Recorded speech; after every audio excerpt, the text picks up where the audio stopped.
Let some people join before we get started, so bear with me.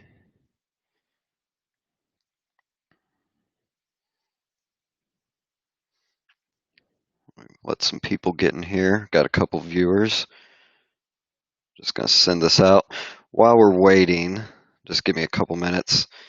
A lot of people probably started following me on Twitter, at least half the people, for golf, and it was curious what would happen with the majors coming during football season. I was curious how excited I would be, and to be honest, the U.S. Open's this week, and I've watched maybe 30 minutes of it. Curious about the ratings. It seems to be a good tournament, and I'm real excited for the, the final pairing, at least, of DeChambeau and Wolf. Not sure who I want to win. My dad went to Oklahoma State, so seeing Wolf win would be pretty awesome. But I've been touting Bryson DeChambeau to a lot of friends about him being able to win, and so I'd get some bragging rights there. So I'm not sure who I'd want. Now let me bear with me. I'm just trying to get this copied so then I can send out the link. I should have figured this out a little bit better before.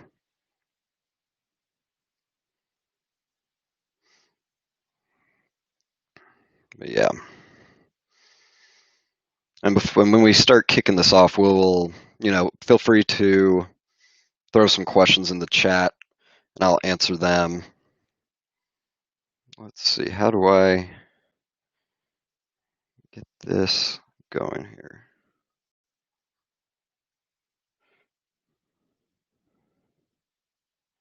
Well, I figured it out last week. I can't figure it out this week.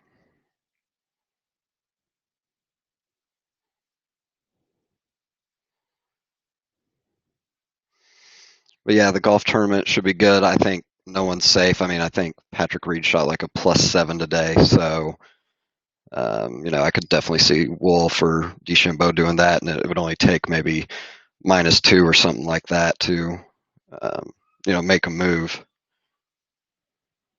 Let's see. There we go. Copy link to tweet. Figured this out. Slowly but surely. Thanks for bearing with me. So let's send it there. Let's send it here. Let's send it there. And one more, last but not least. One more shooting this off, and then won't be so much dead air. All right. Thanks for bearing with me, guys. So follow me on Twitter. My name is not Duck Hodges on there. My name is Clay Hodges. You can see some of my work at goingfor2.com, who's sponsoring this War Room After Dark. And so before we get into kind of the game scripts tonight, as you can see the title of this, I think the big thing is going to be the value wide receivers. I think for cash games, you're going to see the same build for DFS. It's just going to be a matter. There's just probably too much value, in my opinion. Well, just off the top of my head, thinking about some of the ones, we got Deontay Johnson, CeeDee Lamb, Corey Davis, Scotty Miller, Paris Campbell, Cephas from Detroit. Did I get to 6?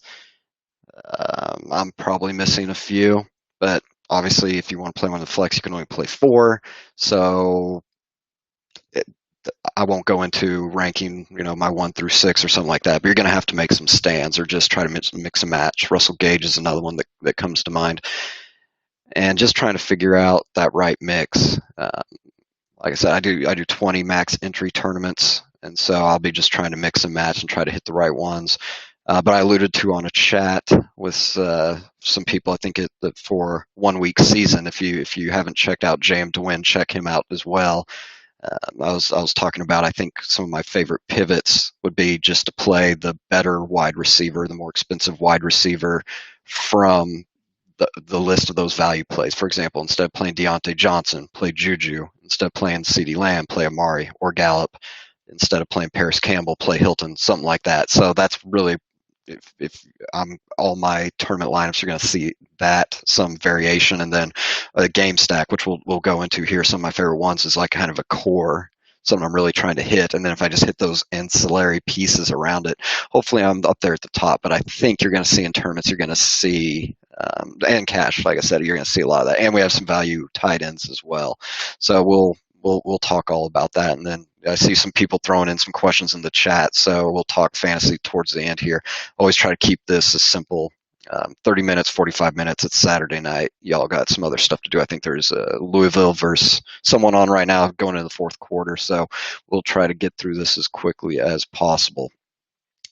Let's just start with the easiest game for me, probably the most straightforward, and probably one that everyone will be planning to attack from a DFS perspective, from a game stack. And when I mean game stack is what I try to do. If you didn't look, tune in last week, is I'm really trying to isolate a game, script out how I think it's going to play out, and then find those plays based upon defense, matchups, whatever, and then just really try to hammer that piece. Because instead of trying to get 9 pieces right from a DFS perspective, I'm guessing which best player is the best from all these games. But I think, for example, we'll just go into Atlanta versus Dallas Cowboys is going to be the best game to play tomorrow. And I got probably 8 pieces I'd want to play. But if I find the right 3 or 4, and then have those value plays around it, that's how I've won GPPs. 3 of the last year. I've won a couple each year the last 3 NFL seasons. So fingers crossed we'll do it. We didn't get there last week. I think I got 20th in the early only 20 max $4. Made like $200. So nothing to write home about. But hey, didn't lose money. And so, like I said, we got here Atlanta at Dallas. I'm not going to overthink it. You'll see a lot of people talking about game theory, projections of ownership, and should you fade and all this. I something like this, I don't even try to get too tricky. I don't try to overthink it. For me, it's quite simple. You will see in almost all my lineups, I will have Dak or Matt Ryan, and then paired with one of the pass catchers, and then running it back with another one. And then if I'm getting real crazy, I might do one of the QBs with 2 pass catchers, and then someone from the other team, one there. And then obviously you still have Zeke. Zeke's a great play, so maybe having Matt Ryan, Zeke, and a Julio. Maybe even throw in Hunter or Hayden Hurst. I called him Hunter Hurst last week. I'm sorry, Hurst. I'm thinking Hunter Henry, Hayden Hurst. But yeah, really, this game, I'm not in every single one of my lineups. I'm going to have a little piece of this. I'm not going to overthink it, and I know everyone's going to try to play this. I'm not going to get galaxy brain and try to change it up. So, I mean, Julio, Calvin Ridley, Hurst, Gage is probably a low on flyer, and then for Cowboys, Zeke, Gallup, Cooper, and CeeDee Lamb. And the only, I guess, piece, I'm not playing Dallas tight ends because they don't have one right now. I'm not Dalton Schultz. No offense to him, but he's not worth a roster spot. And then I'll fade Gurley just because he's in a timeshare. He could definitely get there with touchdowns like he did last week, but if he doesn't get in the end zone, I don't think he has enough carries and catches to rack up a ton of yards. He's just not the same running back where he's going to be breaking off 20-yard runs or something like that. So he's good enough for 4 or 5 yards. If he's near the end zone, he might fall in, and then he pays off, but I'll just bet that they get through the air because I think they will be behind the Cowboys, and Matt Ryan, as always, will just throw it. I think they throw it like 70% clip, which is the highest in the NFL. I have no doubts they will do it again. So stating the obvious, that's the play of the week. I highly recommend not trying to overthink it and get off this game. Lock in at least 2 pieces, 3, 4, and then that leaves you 5-ish on the other ones. So let's move to some more where we can actually kind of theorize a little bit more than just play everybody, because that's not very helpful here. San Francisco at the New York Jets is interesting to me. Another correlation player or game stack, as I call it. is I like the running backs and the same defense, because I think I talked about it last week. If you're playing the running back and then also the defense, you're kind of scripting it to be the same way, because if the running back is getting a lot of carries, usually means they're up, which then means that defense gets to pin their ears back and attack the opposing quarterback. And all we want from a defense is sack opportunities or big play opportunities, so that they can hopefully get sacks, fumbles, interceptions, things like that. So you don't really want the grinders or anything if from that regard. Like some of the other games, like the Bills, for example, they get up, they'll probably just grind it out against the Dolphins here. But the Jets, there's a lot of value there. Let's talk a little bit about that because Crowder's out. I know a lot of people are going to go to Herndon. You could also go to Rashard Perryman. I just think the 49ers defense is so good. Everyone's talking about, especially with Herndon, the target opportunities he has, and he could probably get 8 or 9 targets. But to me, this isn't the NBA where just targets equals points. They have to be quality targets. It's not just playing time, and you're guaranteed that. So I'm not fading Herndon, thinking he's not going to get the attention. I think he will get peppered with targets, but I don't see the Jets moving the ball more than 200, 250 yards ish. I mean, Darnold might throw for less than 200, and so while Herndon might get a lot of that, I'm going to bet that he doesn't. So he might get a 4 for 40 line or something like that, and if he doesn't get in the end zone, that doesn't pay off. So that's something to be wary of there. For the 49ers, you want the cheapest tight end I think you can play is Reed. The Jets had one of the best defenses against tight ends last year, but that was when they had Jamal Adams. They're also missing C.J. Mosley. Another linebacker got injured last week, so they're pretty beat up. And obviously Reed is a walking injury. I mean, he could just be out at any point, but I think he's 2,600, which is almost the minimum on DraftKings. So playing him opens up a lot of the other ones for cash or GPPs if you want to go that route, mostly a cash. But the reports out of San Francisco have been pretty positive, so I'm willing to take that bet there. You could probably maybe go to Ayuk if you wanted to. I mean, I think I said it last week. I'm so down on the Jets. They could go 1-15, and then they might be the ones to get Trevor Lawrence. I said last week it would be the Jaguars, and they went and upset the Colts. So who knows if that's going to happen? But I think the Jets, Colts, and Panthers are like the worst teams in the league, and they should be trying to just fuck up worse than the other ones. But the Jets are winning right now just by looking how miserable they are. Sorry, Jets fans. Let's see here. And just like last week, it looks like Kenny Galladay's out. I think it was confirmed, so he is out. So that just opens up for the Detroit at Green Bay Packers game. I think Aaron Rodgers will be kind of popular. He's probably not one of my favorites, but Devontae Adams was popular last week, and he'll be just as popular for good reason. They're the Lions are missing, I think, 2 or 3 of their best cornerbacks, and their cornerback is Oduka from Ohio State, the rookie. This will be his first game, so who knows? I mean, it's going to be trial by fire. Welcome to the NFL, rookie. If you want to get creative, you could maybe say maybe he holds his own, does decent against Adams. If you think he was drafted second or fourth, so maybe he's good enough to slow him down. But I think Adams could slaughter him. And then obviously that just opens up, I already mentioned Cephas, but it opens up Hawkinson and Marvin Jones as well to get those. So that's another sneaky game stack area. Like I said, I'd probably avoid Aaron Rodgers personally, but I wouldn't fault anyone, especially after last week, for doing that.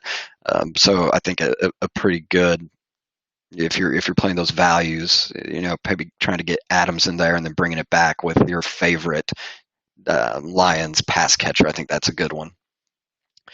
One of my favorite games outside of the Falcons at Cowboys would be lower owned, would be the Vikings at the Indianapolis Colts. It's got an over-under right now. I didn't update this, so the last time I looked, I think this was Wednesday, so my lines are off or the team totals are off. I apologize, but it's over-under approximately 48 team total. Colts favored by 3, and after losing the Jaguars last week, I mean their season's really on the ropes if they lose this. They could, but I mean I expect them to come out firing. This is going to be the welcome to the NFL show for Jonathan Taylor. He's going to be one of the most popular plays on the slate. Don't blame anyone for doing that. And you saw what Philip Rivers did last week. The same thing he did with the Chargers for the last 15 seasons, which is just pepper the backfield with targets. So Jonathan Taylor makes sense. Naheem Hines still makes sense. Then obviously I'm pretty high on Hilton or Paris Campbell. The Vikings secondary, the whole defense, but the secondary especially is just not what I think the majority of people think. So they're pretty weak there. So I think this is a good spot to attack. And then obviously it's a two-headed monster coming back for the Vikings in the sense of you have Thielen, you have Dalvin Cook. Personally, Thielen would be my favorite of them. You would think the Colts, who has a good defense, would be able to script around to shut down these playmakers, but who knows? Thielen should get peppered with the targets, and I think like last week the Packers, he got some garbage time touchdowns and really paid off. So to me, trying to figure out, I think Rivers plus Jonathan Taylor. You don't have to just think Hines as the pass catching back. I think Taylor had 8 targets last week, so I really like Rivers to Taylor, and then also adding in if just maybe save salary Paris Campbell, or if you're spending up, go with T.Y. Hilton, and then bring it back with Thielen or something like that. Let's see. I marked here the Jaguars at the Titans, and I think once again, kind of going back to my favorite correlation of running back and defense, I think this is probably one of the best plays on the slate is the Titans defense paired up with Derrick Henry. He scores more points when he's got the lead, when they're winning. So I think that's going to be great. And then I know a lot of people will be looking at Corey Davis or Jonnu. I'm not sure what I'm going to do yet. I'm thinking my lean is avoid them. Just if I'm thinking about how this game's going to play out, and I know Jacksonville won last week, and Minshew actually looked good, and Shark looked good, and their rookie running back James Robinson looked good. I'm still betting on them not to be very good here, and so this might be the type of game where Tennessee only throws the ball 15 times like they did sometimes last year, and if that's the case, it really, even if Jonnu and Corey Davis are the only two that are getting really targets, it doesn't make much sense. And the other note, the rookie cornerback, I think his name's Henderson out of Florida. He didn't play full time last week for the Jaguars, but when he did, I think it was PFF, Pro Football Focus, mentioned, I think he was on there for 18 snaps and had like a couple pass breakups. I think the QB rating against him was like 18.5 or something like that. So the Jaguars fans and franchise are pretty excited about him potentially being a pretty good corner. So I think he'll get more opportunities here. And Corey Davis, to me, isn't that good of a wide receiver. So Henderson could be on him, shut him down. I think, like I said, I think a lot of people will be playing Corey, so that might be one of those cheap wide receivers I avoid. At least that's what my thought is right now. So let's go to the Panthers at the Bucks, which has an over/under of right around 50 points. And to me, I think this will be the second most popular game, and I know Chris Godwin was ruled out today, so it opens up. A lot of people will be playing Scotty Miller.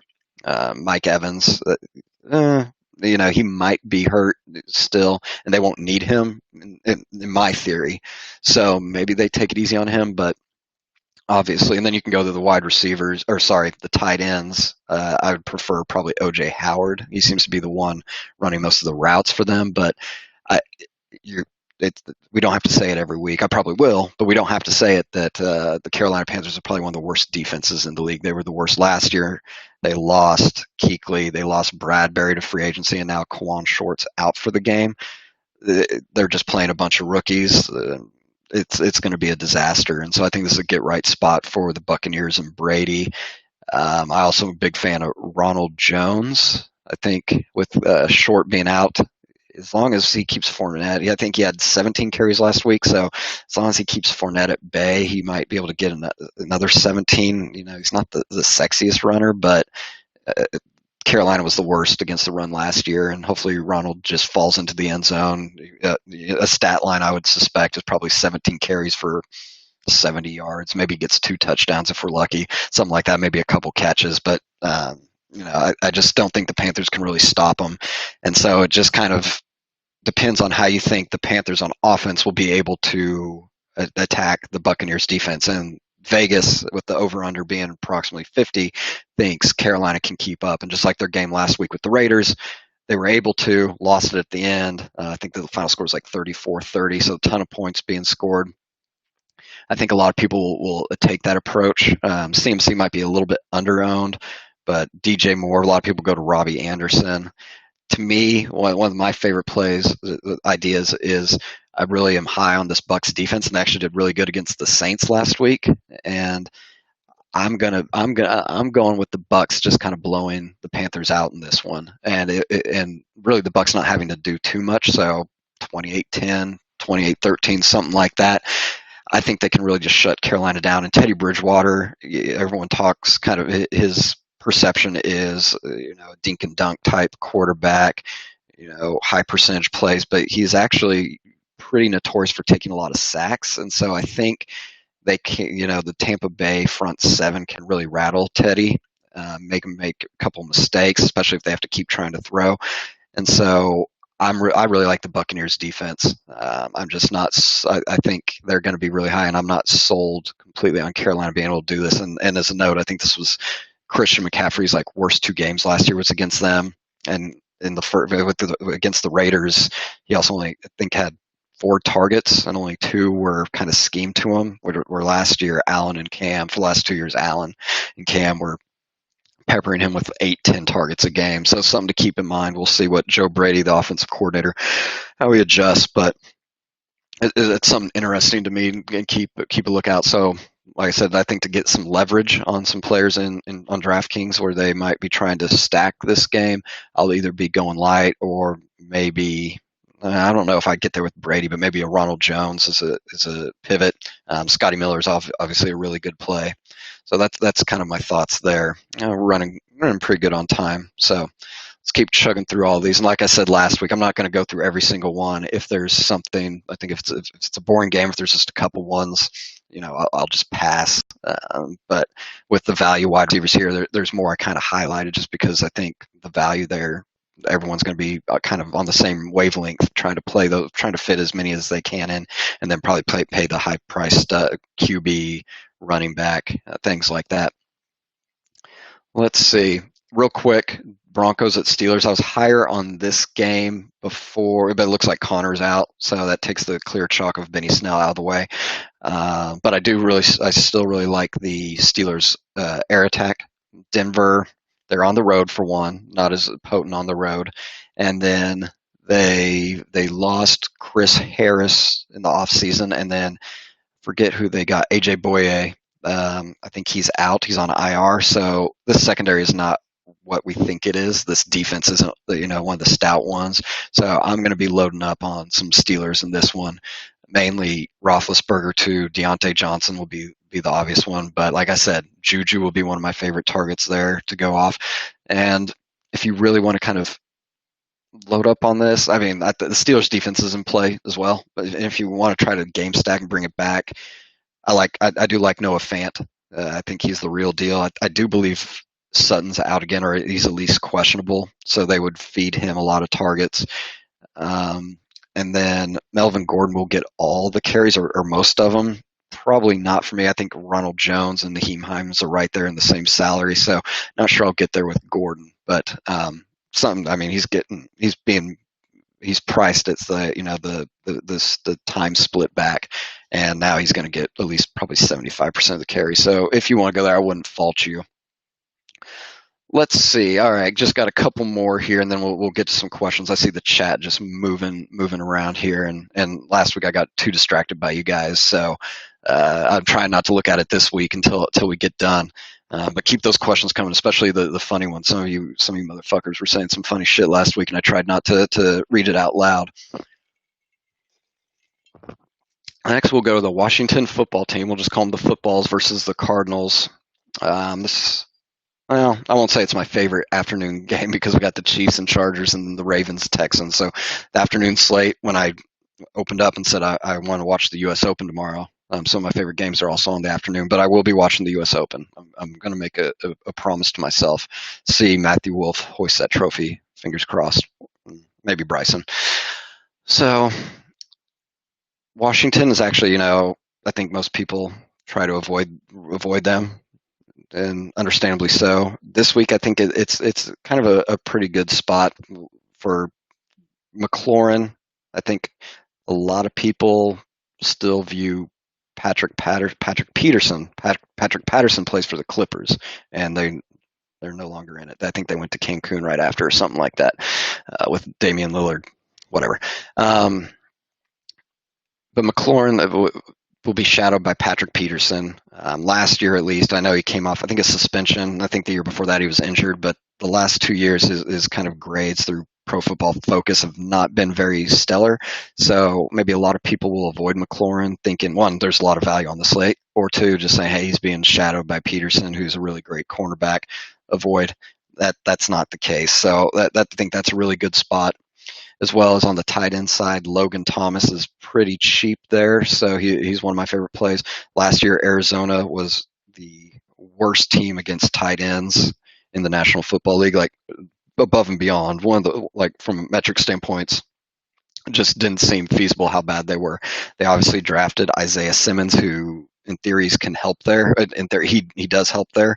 But last week they played the 49ers, and Kittle, before getting injured, had caught 4 passes, I think, for 44 yards. So, and he got injured in the first half. But if you extrapolate that out, 8 catches for 88 yards, which by Kittle's standards is probably standard. You obviously want to have a touchdown if you're playing with fantasy or DFS, but most tight ends, if you say they're getting 8 catches and 88 yards, you're going to be pretty ecstatic. So Logan Thomas, the former quarterback from the Virginia Tech Hokies, he makes sense as a cheap option. Or if you have a bunch of injuries in fantasy, you could go there if you're feeling crazy. As if it's a bigger league, maybe like 14 teams. And then obviously running it back with Kyler Murray, Hopkins is going to be a stack. I think one of my favorite things will probably be Kenyon Drake. And you can play him with Kyler as well, and just think you get all the rushing equity and the passing yards from.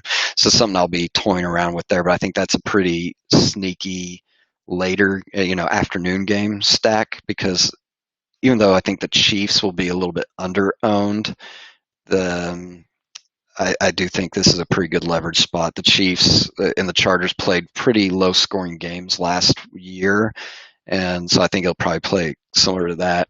And then Ravens at Texans, the other afternoon game. I think there's some good stuff there for the Ravens, so that could light up too. But I think that if people are playing the afternoon games, I think the Redskins, the Washington the footballs, and the Cardinals will kind of be a little bit under-owned. So something there. And then before we kind of go to the questions here, I want to touch on the Monday Night Football game just a little bit. I hope you all that play the Thursday Night Football through the Monday Night Football slates, and if you don't on DraftKings, I don't know why you don't. They have it's either the $3 or $4.20 max entry.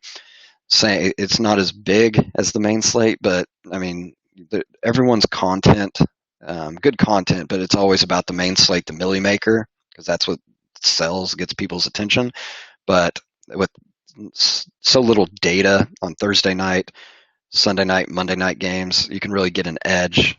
Everyone tries to play the Thursday night players, and usually those games go low.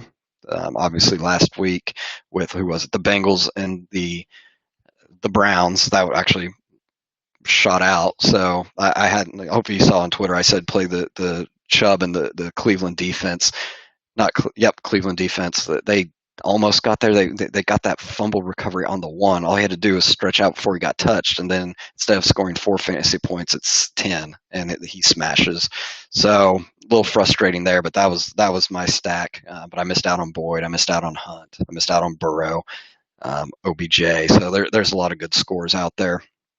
But anyway, people kind of ignore these primetime games when it comes to the slate, because all the information is for the main slate. So I'll be hitting a lot of the Monday Night Football game. Clear value is with Michael Thomas being out. It'll just be mixing and matching all the other Saints players. Kamara, obviously, Emmanuel Sanders and Cook will be great plays. I'll try to, in all those types of slates, have at least one piece of that. Just the one. I'll have some entertainment Monday night, and then I think a lot of people won't be saving their roster spots. It's going to be pretty difficult, like I said, with the Cowboys versus the Falcons and some of these cheap wide receiver plays. I think Sanders will go overlooked. Cook will go overlooked. I don't know his price, but he's got to be mid-priced when everyone will be going to the Herndons, the Jordan Reeds, Logan Thomases, or pay up for like a Mark Andrews or something like that. So Cook's a good value there. And then Kamara, you'd have to sacrifice not playing like a Jonathan Taylor, Zeke Elliott, or Derrick Henry, who I think will be the top three. So that's a way to kind of get some leverage on the field, and something I'll be very excited to do. And then obviously if you're playing showdowns, I mean, that everyone will just be stacking those up. I'm not sure when they release the price, but if they knew about the Michael Thomas news, then showdown prices will be adjusted accordingly. If they still had Thomas in there, like he was the best wide receiver on the planet, then it's going to be a ton of value. But I dabble in showdowns sometimes, but for some reason I'm just not good at it. I don't know why. All right, so we're about at the 30-minute mark here. Thanks for tuning in. Let me get to some questions here. Let me see what we have going on before we get out of here. So Derek asked, Wentz or Minshew? Let's look at those lines real quick. So Wentz is playing the Rams, 46, the Jaguars, the Titans, yeah. I just don't believe in Minshew, so my judgment's a little clouded there. But he completed 95% of his passes last week, which is pretty good. I don't care how conservative the play calling or anything like that is. If you're completing 95% of your passes, you can play in this league. So I will stick with Wentz, but I think Lane Johnson, their tackle, is questionable. If he is ruled out, then I would go to Minshew, because I think the splits with Wentz, with Lane Johnson in and Lane Johnson out, is night and day. He's a good quarterback with Lane. He's a very bad or average quarterback when he's out. So wait until that news comes out an hour and a half before kickoff, or if we already have it that he's playing, then I would feel a little bit more comfortable, because the Rams just don't really have a good secondary besides obviously Jalen Ramsey.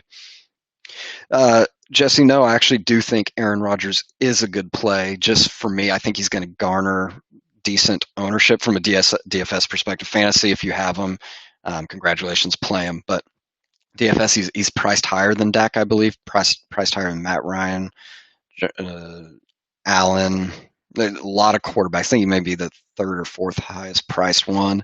And yeah, he had a big week last week, but I don't think that garners him going from like 15th best to fourth or third best. So that from DFS, I'd avoid it, but he's in a good matchup. And so if you're just talking fantasy, yeah, go for it.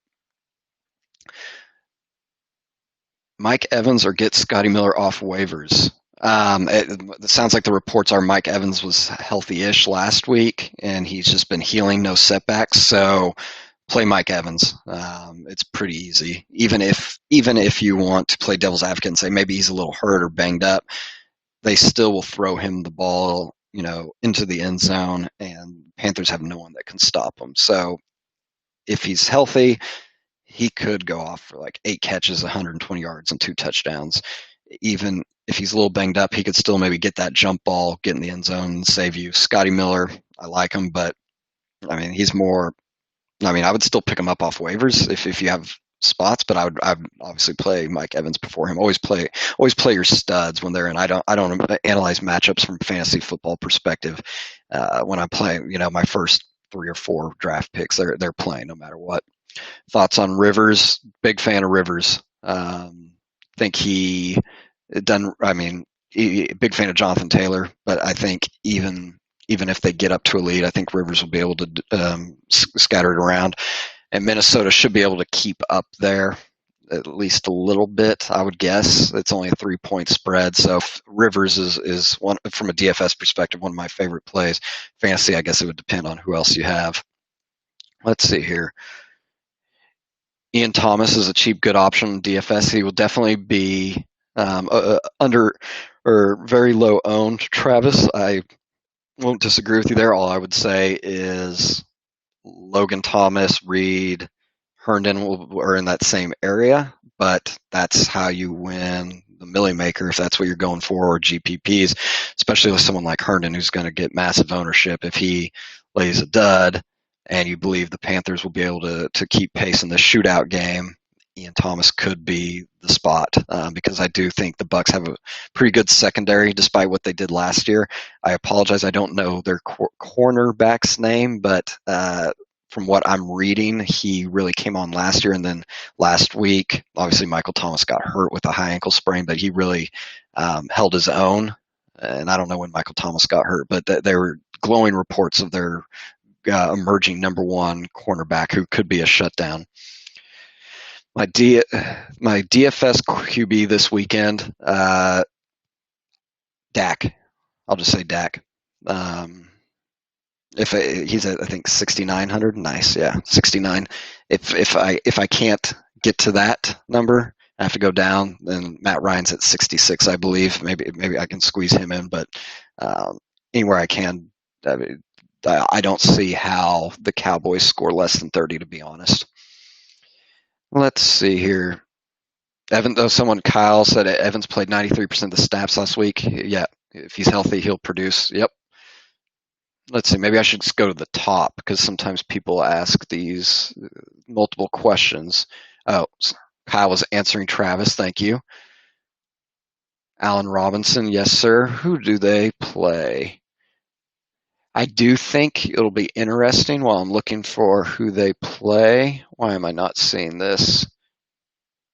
Oh, the Giants. Yeah, and I'm not scared of the Giants. They're pretty bad. Bradbury's a decent corner, but not enough to shy away. And Allen Robinson, with his trade demands this week, or demanding a contract extension, this is kind of that squeaky wheel narrative where I think they'll try to get him the ball a lot, show him that they value him as a number one wide receiver, which they should. They probably should pay him. If I was Robinson, I would refuse. I don't know why. I guess he demanded a trade in theory, but I would just say, I'm not going to sign with you. You can franchise me, but I'm just never going to sign long term because poor guy, you've probably heard this before, at Penn State. I forget their names because they're so forgettable, but their quarterbacks weren't good. Went to Jaguars, had Blaine Gabbert, I think, for a little bit, and then obviously had Bortles, and then now comes to Chicago and has Trubinsky, Turbiscuits. So he's never, in my opinion, had a even average quarterback, and he puts up top 10 numbers every year, except for the year he was hurt. So very undervalued. And if I was a team that had cap space, I'm trying to think of someone that for next year. Who knows? But that'd be a type of receiver I'd really try to target, because if you get a decent quarterback throwing him the ball, I think he's going to be even better than his already semi-elite status is. Robinson, PJ asked Robinson over Gallup in my flex. I'm assuming you're talking about James Robinson, the Jaguars QB. I love Gallup. The only issue is we know James Robinson's going to get ton of work, ton of carries, maybe some catches. So I think he has a higher floor, but Gallup has the higher ceiling. I'll let you make your decision which one you want, but for me, 10 out of 10 times, I'm taking Gallup. He could catch a couple touchdowns here, but those yards could also go to Lamb. They could go to Zeke. They could go to Amari. There's a lot of mouths to feed there, but Gallup's going to have pretty good games all year, and he's a pretty good receiver. So I'm going Gallup there. Travis is also calling Hilton to have his big game this weekend. A lot of back and forth. Yep. Okay, I agree. Let's see. Do I prefer Ryan or Dak from that game? Garrett asked earlier on. I just said Dak was my play for DFS. I like Dak from the standpoint. I just, I mean, they're just neck and neck to me. But I just don't. I can see a scenario where the Falcons score. I don't think they score like 10 or something worse. I think they can score maybe 20. I can, and that be a letdown. I don't see any way the Cowboys can score. I think they get at least 4 touchdowns. And so I'm going to hitch my wagon to the guy I think, I'm pretty sure will be part of the 4 touchdowns there. So that's why I would be going with Dak. So let's see. I'm going to the top here. Okay, T-Bone asked Ertz or Goddard, and then also Edelman, Robinson in a flex. And then who's my top sleeper? Okay, let's go back. Ertz or Goddard. Both are pretty good plays from fantasy. I mean, just play Ertz. He's the all-pro tight end. I'm not going to get fancy there. If it's DFS, maybe there's something there, but I think there's so much value on the slate and tight ends. I don't think you have to get creative and think, okay, I'm gonna switch off Ertz and go to Goddard or anything like that. If anything, you go switch off Ertz and go to Hawkinson or something along those lines. That's what I'm thinking. And then Edelman or Robinson in the flex. And Patriots play Sunday night against the Seahawks. They don't have a good secondary. I'm going to take the established veteran there. Until Robinson looked good last week, but he's an undrafted rookie. I'm assuming we're still talking James Robinson. If we're talking Allen Robinson, take Robinson. He's the better running back or wide receiver. James Robinson, I don't know. Next time, just say A Robinson or A Rob or something, so I know what's going on. I think another question earlier had Robinson, and now I've just confused myself. So, Allen Robinson, good. James Robinson, no. Who's my top sleeper at the wide receiver spot? If I had to name one, let's see. I think Deontay Johnson. Steelers would probably be one of my favorites there. I think he's going to be pretty popular. If a little bit under the radar, it would be Cephas from the Lions. He got, I think, 10 targets last week. He filled in nicely for Galore.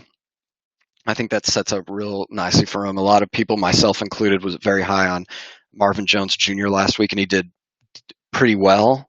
But Marvin Jones Jr. is the type of guy that seems to just when Galladay or other people are out, I always get excited to play Marvin Jones, and he performs admirably, but he doesn't ever smash. He always seems to smash when everything's full, whenever everyone's fully healthy, and then just out of nowhere, like on a Thanksgiving game, he just goes off for 3 touchdowns. And it's like, where did this come from? So I think Marvin Jones will admirably maybe catch 7 for 70, which is a good real life scoring, but from a fancy perspective is not fantastic. So I'd rather take the cheaper Cephas. He gets the same amount of targets. Maybe he breaks one, or if we're talking DFS, his salary's so low, if he performs close to the same, you get more value there. So that's my thought. That would be my under the radar type play. And let's see, thoughts on Rivers. We did that using my DFS QB. One more question just came in, and then we'll wrap it up here. If someone in the chat can tell me who won Louisville, and I don't remember who they were playing. I know whatever team it was up 13. Someone let me know there. So thoughts on waiver wide receivers. Yeah, thoughts on potential waiver wide receivers when you have Galladay, Crowder, Parker, A.J. Brown. So you luckily have Ridley. So Christian, I guess you mean, do you need 1 or 2? I guess you need to know who's on your waiver wire. I don't know who's on your waiver wire, but Scotty Miller. And also you can't drop, maybe you could drop Crowder. I don't know. But yeah, Scotty Miller. I don't think Deontay Johnson's in there. Who's else? Paris Campbell. Run and get him. Paris Campbell. I think I talked about him earlier. He's also one of my favorite wide receivers. Get him. So Scotty Miller, Paris Campbell, if they're there. Marvin Jones or Scotty Miller. Probably Marvin Jones, just the higher floor and can produce. Scotty Miller. I want to see. I mean, we don't know exactly how great he is. I think he's going to be adequate, but who knows? Oh, and you just need just one. Yeah, look for Paris Campbell, Scott Miller, Cephas if it's a deep league, and if it's a 10-team league, then I don't know. You probably have a lot of people there, so tough to say. But I would think you can kind of go that route, and I'm sure I'm missing some. Sanders, Traquan Smith. Ew, I don't know. Um, does it trade Aaron Jones for Joe Mixon? That's a good one. We'll end on that. No, don't do it. Joe Mixon, if you watch the Thursday night football game, I think he's a talented back, but he comes off the field just inexplicably for the 2-minute drill, and like he was out like almost the entire fourth quarter. It just doesn't make sense, and they don't even throw it to like Giovanni Bernard, so I don't really know what they're doing besides resting him. But he did this last year. I think people forgot. I think the first 8 games of the season he was just woeful, and then he turned it on and started smashing. And now everyone's saying like he was a top 5 running back for drafting. I was kind of staying away. Aaron Jones is still attached to a really good offense established, and we know he's going to be a part of that. His touchdowns will regress a little bit, but hang on to Aaron there. I think that's probably the safe play. So no one told me who won that game, Louisville or whoever. So I guess I'll just go tune and find out myself. But as always, feel free to follow me on Twitter at NotDuckHodges. I appreciate y'all's time. Any feedback's always welcome. Like I said, always trying to keep this under 45 minutes-ish, and I think we're right on that mark. So I did good. I can sleep well at night knowing I delivered on that promise, and good luck to everyone tomorrow. Fantasy, DFS, gambling, whatever it may be. All right, take care, everyone.